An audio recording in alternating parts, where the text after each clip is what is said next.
Hello everyone. விஜயை தொடர்ந்து நடிகை த்ரிஷா எடுத்த அதிர்ச்சி முடிவு. வருத்தத்தில் இருக்காங்க ரசிகர்கள்.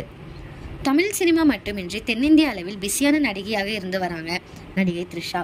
22 ஆண்டுகளை சினிமாவில் கடந்துள்ள இவர் இன்றும் மார்க்கெட்டில் முன்னணியாக இருக்காங்க. ஒரு படத்தில் ஹீரோயினியாக நடிக்க ரூபாய் 12 கோடி வரை சம்பளம் வாங்கி வருவதாக சொல்லப்படுது. உச்ச நட்சத்திர அந்தஸ்தில் இருக்கும் நடிகை த்ரிஷா தனது ரசிகர்களுக்கு மாபெரும் அதிர்ச்சியை கொடுக்கும் வகையில் ஒரு முடிவு ஒன்றை எடுத்துள்ளதாக தகவல் வெளியாகிருக்கு. அது என்ன அப்படின்னா, இனி நடிக்க போவதில்லை, சினிமாவில் இருந்து விலகிவிடலாம் என நடிகை த்ரிஷா முடிவு செஞ்சிருக்காங்க அப்படின்ட்டு ஒரு பத்திரிகையாளர் ஒருவர் கூறியிருக்காங்க. ஆனால் இது எந்த அளவிற்கு உண்மை அப்படின்னு தெரியல. இது குறித்து த்ரிஷா வெளிப்படையாக பேசினால் மட்டுமே இது உண்மையா அல்லது வதந்தியா அப்படின்னு தெரியும். அரசியல் கட்சி துவங்கிய விஜய் தளபதி 69 படம் தான் தன்னுடைய கடைசி படம். இதன் பின் சினிமாவில் இருந்து விலகி முழுமையாக அரசியலில் ஈடுபடுவதாக அறிவிச்சாங்க. விஜயை தொடர்ந்து தற்பொழுது த்ரிஷாவும் சினிமாவில் இருந்து விலகி ஓய்வு எடுக்க போவதாக முடிவு செஞ்சிருக்காங்க அப்படிங்கிற செய்தி ரசிகர்களுக்கு பெரும் வருத்தத்தையும் அதிர்ச்சியையும் கொடுத்திருக்கு.